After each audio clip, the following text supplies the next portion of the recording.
¿sabías que la Biblia no solo está llena de mensajes profundos y enseñanzas espirituales, sino también de versículos que te dejarán con la boca abierta? Desde osos atacando niños por burlarse de un profeta, hasta extrañas leyes que parecen sacadas de otro mundo. Hoy te llevaré en un recorrido por 10 de los versículos más extraños, desconcertantes y, sí, también fascinantes de las Escrituras. Prepárate, porque lo que estás a punto de escuchar te hará ver la Biblia desde una perspectiva completamente nueva. El número 9 te sorprenderá. Imagina que eres un hombre común y corriente, alguien que quiere vivir una vida tranquila, pero un día Dios te llama con una misión extraordinaria. Eso le sucedió a Oseas, uno de los profetas del Antiguo Testamento. Pero su misión no era lo que esperaría cualquier profeta, no era predicar desde un púlpito o realizar milagros, sino algo mucho más personal y extraño.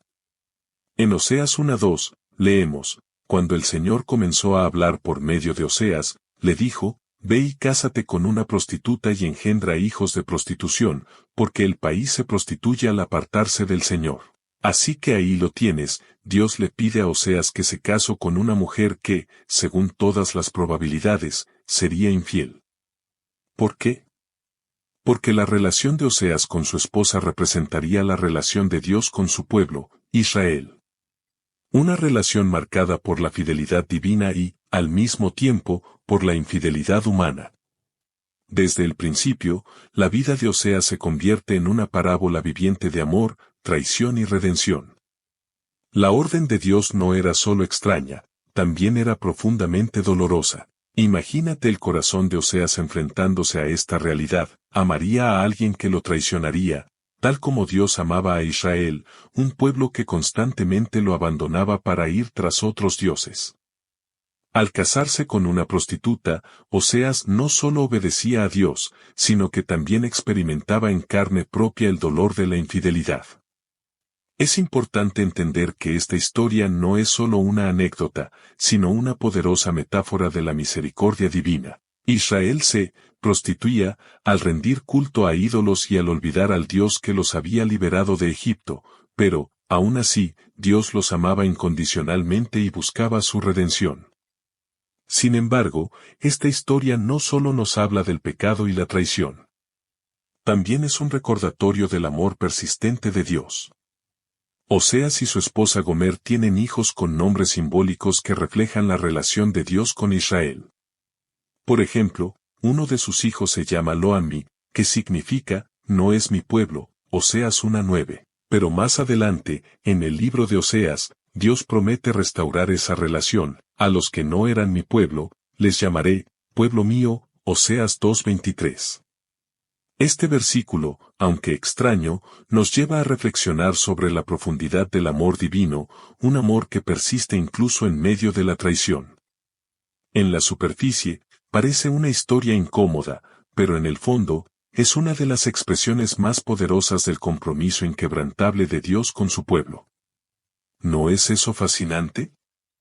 Todos conocemos a Moisés, el hombre que liberó a Israel de la esclavitud en Egipto, el gran líder al que Dios llamó a través de una zarza ardiente, el que recibió las tablas de la ley en el monte Sinaí.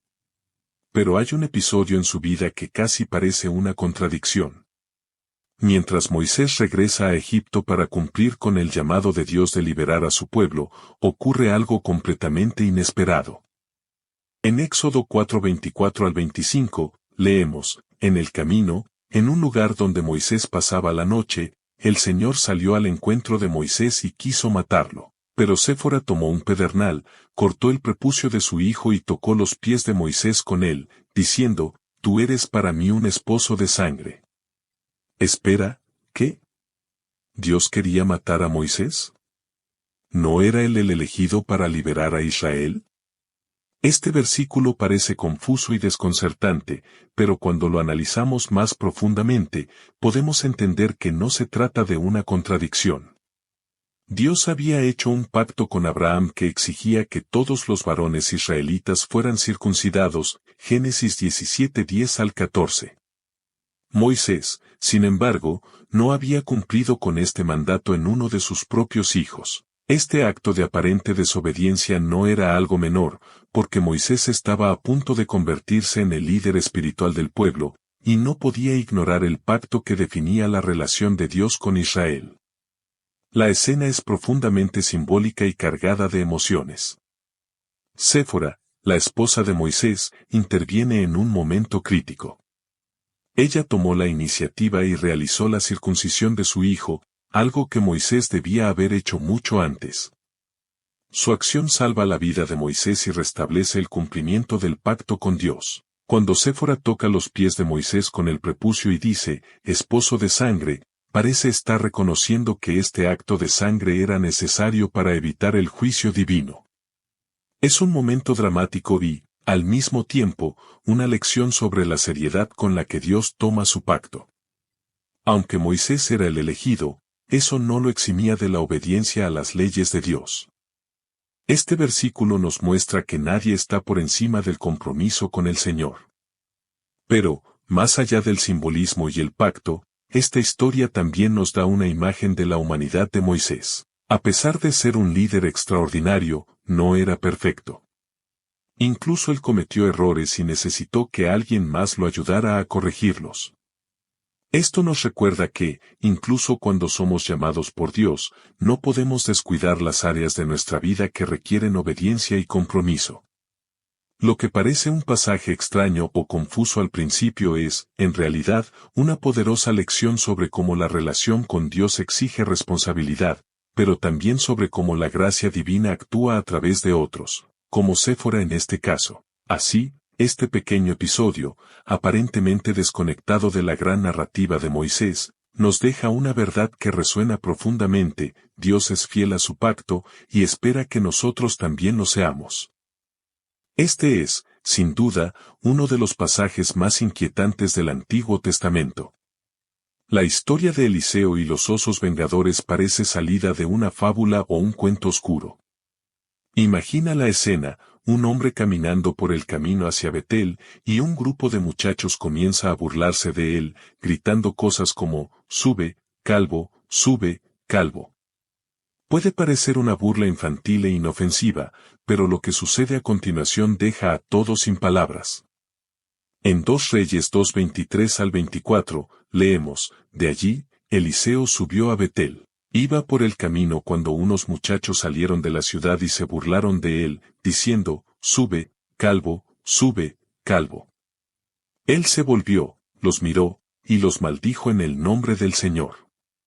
Entonces salieron 2 osos del bosque y despedazaron a 42 de ellos. Espera, 2 osos despedazaron a 42 muchachos por burlarse de la calvicie de un profeta. Este pasaje ha desconcertado a generaciones de lectores y sigue siendo uno de los relatos más debatidos de la Biblia. A primera vista, parece una reacción desproporcionada, pero cuando miramos más de cerca, descubrimos que hay mucho más en esta historia de lo que parece. Para entender este pasaje, necesitamos considerar el contexto cultural y la importancia de un profeta como Eliseo en la sociedad israelita. Los profetas no eran simples figuras religiosas, eran mensajeros de Dios, representantes divinos con una misión sagrada. Burlarse de un profeta no era solo un insulto personal, sino un acto de desprecio hacia Dios mismo. Además, la palabra hebrea traducida como muchachos no siempre se refiere a niños pequeños, sino a jóvenes de diversas edades, incluso adolescentes mayores. Es probable que este grupo de 42 jóvenes no estuviera simplemente riéndose de Eliseo, sino que estuvieran desafiándolo y deshonrando su llamado divino de manera deliberada y violenta. En ese contexto, la reacción de Eliseo puede verse como un juicio divino que reafirma la autoridad de los profetas y la santidad de su misión. Por extraño y duro que parezca este pasaje, nos recuerda la seriedad con la que Dios toma el respeto hacia sus enviados. No se trataba de la calvicie de Eliseo, sino de la burla hacia el rol sagrado que él representaba. Los osos que emergen del bosque son un símbolo del juicio de Dios, recordando que hay consecuencias para aquellos que desprecian las cosas sagradas. Al mismo tiempo, este relato también nos invita a reflexionar sobre nuestras palabras y actitudes. ¿Cuántas veces hemos subestimado la importancia de mostrar respeto, ya sea a las personas que representan la fe o a nuestras propias responsabilidades espirituales? Este pasaje puede parecer extraño, incluso aterrador, pero también tiene una lección profunda. Las palabras y acciones tienen peso, y Dios no es indiferente a cómo nos comportamos hacia Él o hacia los demás. Ezequiel es uno de los profetas más enigmáticos y visuales de la Biblia.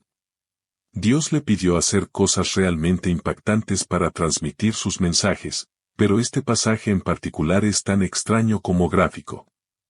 En el capítulo 4 del libro de Ezequiel, Dios instruye al profeta a realizar una serie de actos simbólicos para mostrarle al pueblo de Israel lo que estaba por venir, un tiempo de juicio, hambre y desesperación durante el sitio de Jerusalén. Y es aquí donde llegamos a uno de los momentos más impactantes. En Ezequiel 4:12 al 15, leemos, «Comerás pan de cebada cocido sobre excremento humano, a la vista de todos». Entonces dije, «Oh, Señor mi Dios, jamás me he contaminado». Él me respondió, «Te permito usar estiércol de vaca en lugar de excremento humano para cocer tu pan». Imagínalo, un profeta, cocinando pan sobre estiércol, mientras la gente observa. ¿Qué clase de mensaje quería dar Dios? Aunque extraño, este acto simbólico era un poderoso recordatorio del sufrimiento que enfrentaría Jerusalén. Durante el sitio, el hambre sería tan desesperante que los alimentos más básicos, como la sartén, se prepararían en condiciones impuras. Pero aún con este contexto, no deja de ser una imagen impactante. Es importante recordar que el estiércol era utilizado como combustible en el mundo antiguo, pero el excremento humano se consideraba extremadamente impuro bajo la ley de Moisés. Para Ezequiel, esta instrucción era más que repugnante, era espiritualmente ofensiva. Por eso protesta ante Dios, diciendo que nunca había quebrantado las leyes de pureza alimentaria. Y aquí vemos un pequeño acto de misericordia divina. Dios le permite usar estiércol de vaca en lugar de excremento humano, mostrando que, aunque el juicio venía, su misericordia seguía presente. El pan cocido sobre estiércol no era solo un símbolo de hambre, sino también de la contaminación espiritual que el pueblo había traído sobre sí mismo al apartarse de Dios y al adorar ídolos.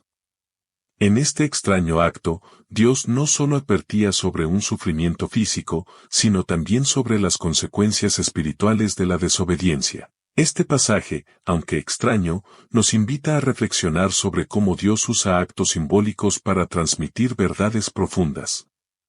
A través de Ezequiel, vemos que el pecado y la rebelión no solo afectan nuestras vidas espirituales, sino también nuestras vidas físicas y cotidianas. El pan cocido sobre estiércol representaba la miseria que vendría como resultado de apartarse de Dios, pero también reflejaba el deseo divino de que el pueblo entendiera su necesidad de arrepentirse. Aunque Ezequiel tuvo que realizar acciones inusuales y hasta humillantes, estas no eran solo para impactar a los demás, sino también para mostrar la profundidad del compromiso de un profeta con el mensaje de Dios. ¿Y nosotros, qué tanto estamos dispuestos a escuchar las advertencias divinas, incluso cuando son incómodas o difíciles de entender? La historia de David es una de las más fascinantes de la Biblia, un humilde pastor que se convirtió en rey, el joven que derrotó a Goliat y el hombre conforme al corazón de Dios. Pero antes de sentarse en el trono de Israel, David vivió momentos sorprendentes y, en algunos casos, desconcertantes. Este versículo, en particular, nos transporta a un episodio que mezcla política, celos y violencia de una manera que pocos esperaban. En 1 Samuel 18:25 al 27, leemos, Saúl dijo, «Diles a David que el precio para hacer mi año es que me traiga 100 prepucios de filisteos». Saúl planeaba que David cayera a manos de los filisteos. Cuando los siervos de Saúl le dijeron esto a David, él se sintió complacido de ser yerno del rey. Antes de que se cumpliera el plazo, David mató a 200 filisteos y llevó sus prepucios al rey en su totalidad, para que contaran el número exacto.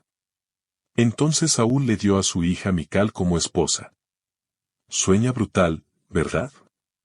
Un precio de boda poco convencional, por decirlo suavemente. Pero hay que recordar que en el contexto del Antiguo Testamento, los matrimonios entre familias reales a menudo eran tratados como alianzas políticas. Aquí, Saúl no buscaba realmente un regalo de bodas, sino una manera de deshacerse de David. Al ponerle una tarea tan peligrosa como matar a 100 filisteos y traer prueba de ello, esperaba que David muriera en el intento. Sin embargo, Saúl subestimó tanto la habilidad militar de David como su determinación de demostrar su valía. Para David, este desafío no solo era una oportunidad para casarse con Mical, la hija del rey, a quien amaba, sino también una forma de demostrar su lealtad y su capacidad como guerrero. Pero aquí hay algo curioso, David no solo cumplió la tarea, sino que la superó. En lugar de traer 100 prepucios, trajo 200, duplicando el precio exigido por Saúl. Esto no solo refleja la valentía y la destreza de David en la batalla, sino también su deseo de dejar claro que estaba completamente comprometido con la misión. Por otro lado, el hecho de que los prepucios fueron solicitados específicamente es, sin duda, extraño para nosotros hoy en día. Pero en el contexto cultural de la época, era una manera de demostrar que David realmente había matado a los filisteos, quienes no practicaban la circuncisión. Este detalle, aunque gráfico y violento, tiene un significado claro: la victoria de David sobre los enemigos de Israel fue total y verificable. Este relato, aunque parece brutal desde nuestra perspectiva moderna, también tiene un trasfondo simbólico. La valentía de David frente a un desafío imposible refleja la confianza que tenía en Dios, quien ya lo había ayudado a derrotar a Goliat y a sobrevivir en la corte de un rey que lo odiaba. Al superar las expectativas de Saúl, David no solo ganó la mano de Mical, sino que también fortaleció su reputación como líder y guerrero elegido por Dios. Sin embargo, esta historia también nos muestra lo lejos que estaba dispuesto a llegar Saúl para eliminar a David, motivado por la envidia y el temor de perder su trono. En este versículo, vemos dos corazones contrastados, uno lleno de fe y valentía, y otro consumido por el odio y la inseguridad. La pregunta para nosotros es, ¿a cuál de estos corazones nos parecemos más? Las leyes del Antiguo Testamento pueden ser sorprendentes, algunas incluso chocantes para nuestra mentalidad moderna.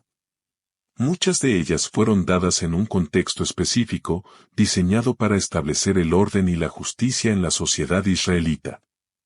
Pero dentro de este marco legal, encontramos una ley que parece completamente inusual, casi sacada de una historia bizarra. En Deuteronomio 25 capítulo 11 al 12, leemos: si dos hombres pelean y la esposa de uno interviene para ayudar a su esposo agarrando al otro hombre por los genitales, córtale la mano. No tendrás piedad. Sí, lo leíste bien. Esta es una de esas leyes bíblicas que pueden dejarnos rascándonos la cabeza, preguntándonos por qué algo tan específico necesitaba ser regulado. ¿Realmente era un problema tan común que se necesitaba una ley al respecto? Aunque pueda parecer absurdo, esta norma en realidad tenía un propósito claro dentro del sistema de justicia de Israel. La sociedad hebrea antigua estaba estructurada en torno a normas de honor y vergüenza, y cualquier ataque a la dignidad de un hombre, especialmente uno relacionado con su capacidad de descendencia, era considerado un asunto extremadamente serio. Aquí no solo se trata de una simple pelea, sino de la preservación del linaje y la integridad masculina en una cultura donde la descendencia y el nombre familiar eran fundamentales. Para comprender mejor esta ley, hay que recordar que en la cultura hebrea antigua, la capacidad de un hombre para tener hijos era crucial. El linaje familiar y la herencia dependían de ello, y cualquier acción que amenazara esta capacidad era vista como un atentado grave contra la continuidad de una familia. Si una mujer intervenía en una pelea de esta manera, no solo deshonraba al hombre al que atacaba, sino que también podía causarle una lesión permanente, afectando su futuro y su estatus en la comunidad. La severidad del castigo, cortar la mano de la mujer, nos habla de cuán seriamente se tomaban estas cuestiones en la sociedad de la época.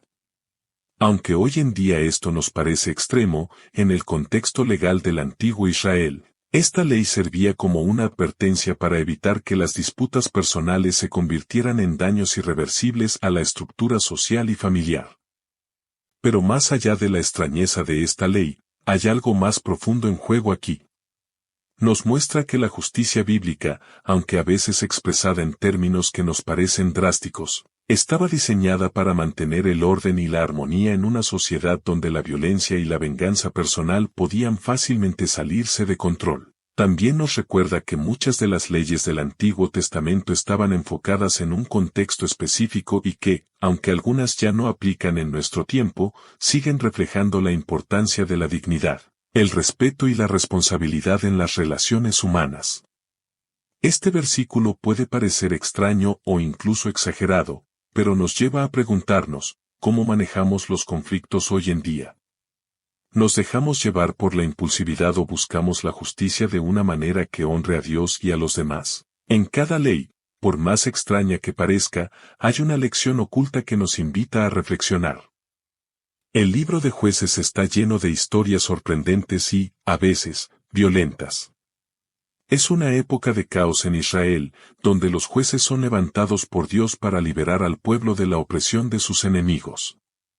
Entre estos jueces encontramos a Ehud, un hombre zurdo que se convierte en el protagonista de uno de los asesinatos más gráficos y estratégicos de la Biblia.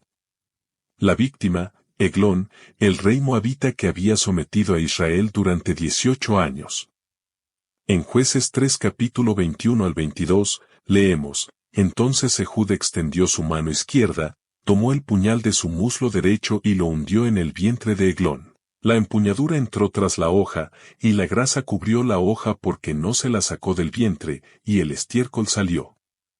Este es, sin duda, uno de los relatos más gráficos del Antiguo Testamento.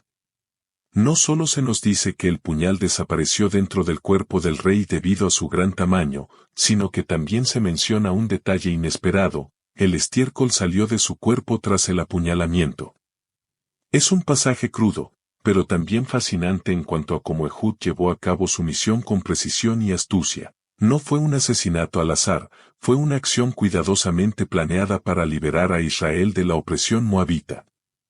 Para entender la importancia de este evento, hay que considerar quién era Eglón y por qué su muerte era significativa. Moab había subyugado a Israel, exigiéndole tributo y debilitando su autonomía. Ehud, al ser zurdo, tenía una ventaja estratégica. La mayoría de los guardias asumían que las armas se escondían en el muslo izquierdo para ser extraídas con la mano derecha, por lo que no sospecharon de él cuando ingresó al palacio. Fingiendo traer un mensaje secreto de Dios para el rey, logró que Eglón se quedara a solas con él, momento que aprovechó para llevar a cabo su golpe mortal. Este detalle no solo muestra la inteligencia de Ehud, sino también cómo Dios usó su aparente desventaja, ser zurdo en una sociedad que valoraba la diestra, como una herramienta para la victoria. La descripción gráfica de la muerte de Eglón enfatiza la idea de que su reinado corrupto y opresivo llegó a un fin humillante, algo que habría resonado fuertemente en la mentalidad del pueblo de Israel. Más allá del impacto visual de este relato, hay un mensaje más profundo en juego. Ehud no era un guerrero convencional, no tenía un ejército detrás de él, pero tenía valentía, ingenio y la confianza en que Dios lo estaba usando para liberar a su pueblo. Su historia nos recuerda que Dios puede usar a cualquiera, incluso a aquellos que otros considerarían diferentes o poco aptos para la batalla. También nos habla de cómo la opresión y la injusticia no duran para siempre, en algún momento, el mal es confrontado y la libertad es restaurada. Aunque la escena de la muerte de Eglón es una de las más gráficas de la Biblia, no es solo un relato de violencia, sino una historia de liberación y del poder de la astucia frente a la opresión.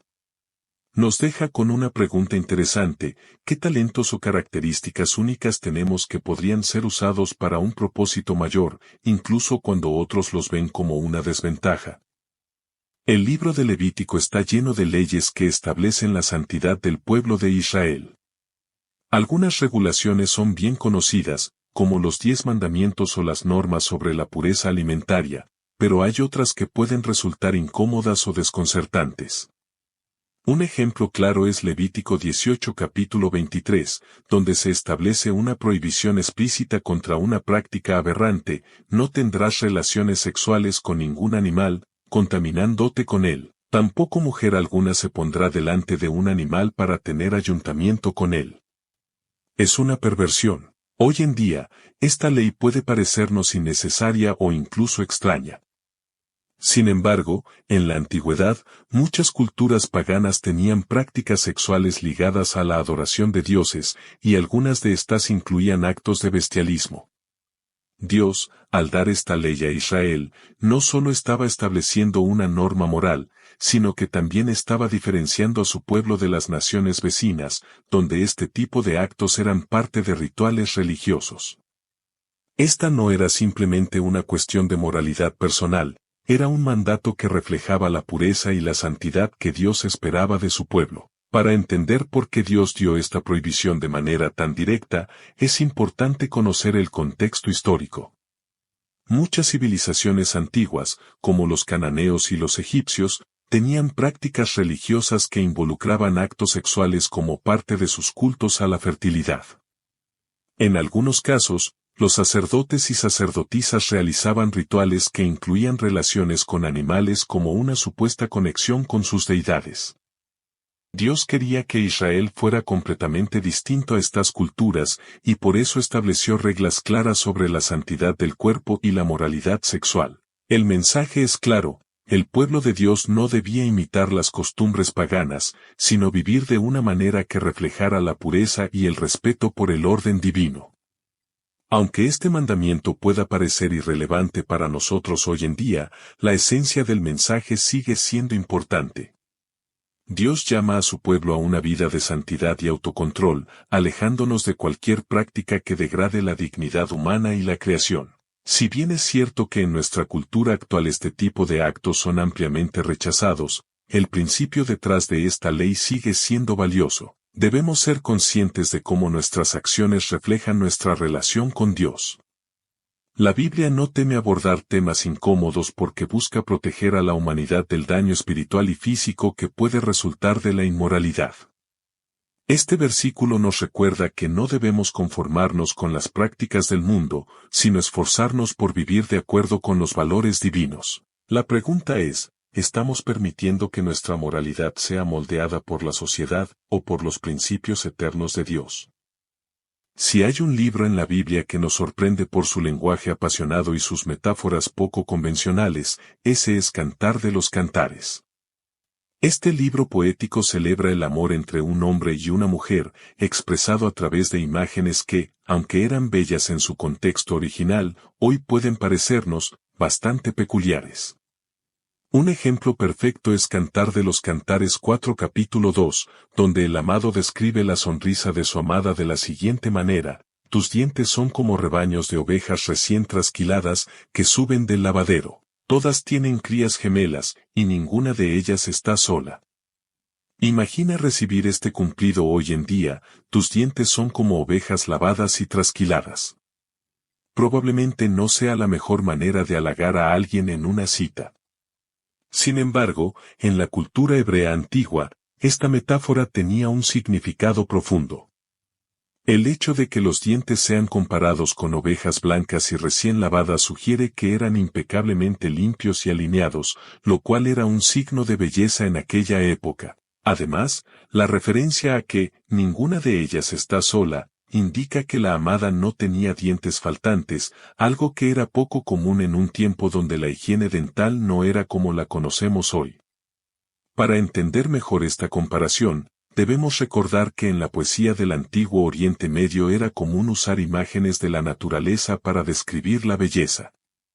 Los poetas hebreos no hablaban en términos de sonrisa perfecta o blancura radiante, como lo haríamos hoy, sino que usaban elementos de su entorno cotidiano para resaltar la armonía y el atractivo físico de una persona. En este caso, las ovejas trasquiladas representan orden y pulcritud, ya que después de ser esquiladas y lavadas, su lana se veía especialmente blanca y uniforme.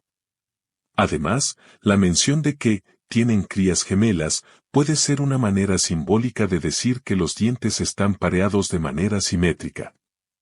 En otras palabras, en el contexto de la época, este era un gran elogio, aunque para nosotros pueda sonar más gracioso que romántico. Aunque esta comparación pueda parecer extraña a nuestros oídos modernos, nos enseña algo importante: el amor en la Biblia es expresado de maneras genuinas y culturales.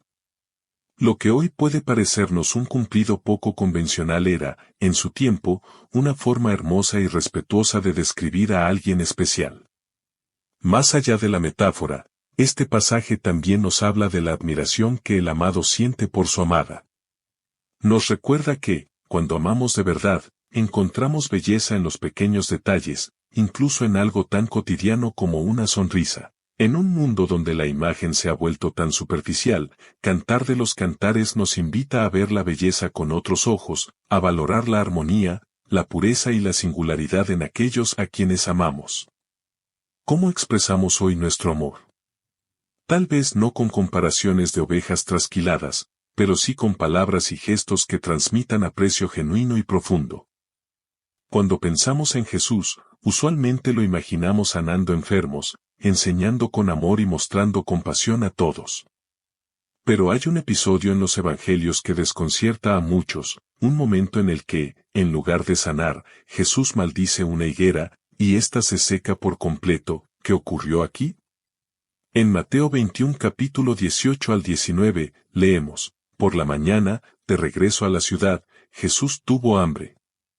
Al ver una higuera junto al camino, se acercó a ella, pero no encontró más que hojas. Entonces le dijo: Nunca más vuelvas a dar fruto, y al instante la higuera se secó. A primera vista, este pasaje puede parecer extraño, incluso fuera de lugar.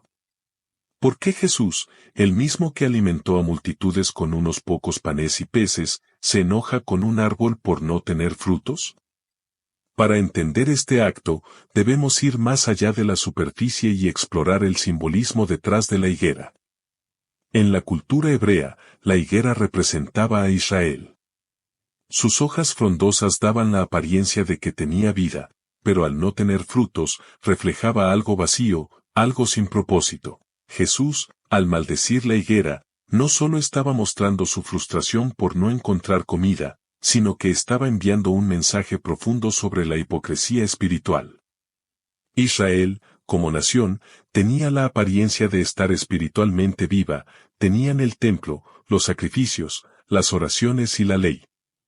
Pero cuando Jesús vino a ellos, en lugar de encontrar fe genuina y frutos de justicia, encontró hipocresía, orgullo y corazones endurecidos. Los líderes religiosos de la época estaban más preocupados por sus tradiciones que por una relación real con Dios. La higuera era un símbolo perfecto de esto: parecía llena de vida, pero en realidad no producía nada valioso. Este acto de Jesús no era un simple arrebato de enojo, sino una enseñanza profética. Al secarse la higuera, era como si Jesús estuviera anunciando el juicio sobre aquellos que solo aparentaban ser espirituales, pero que en el fondo estaban vacíos. Este evento ocurrió poco antes de que Jesús entrara al templo y expulsara a los mercaderes, otra acción que señalaba la corrupción espiritual de Israel en ese momento. Pero esta historia no es solo una advertencia para Israel en tiempos de Jesús, es también una advertencia para nosotros hoy. ¿Cuántas veces tenemos la apariencia de ser espirituales, pero en realidad estamos vacíos por dentro? Nos conformamos con ir a la iglesia, decir las palabras correctas y aparentar estar bien, sin realmente vivir una vida de fe genuina.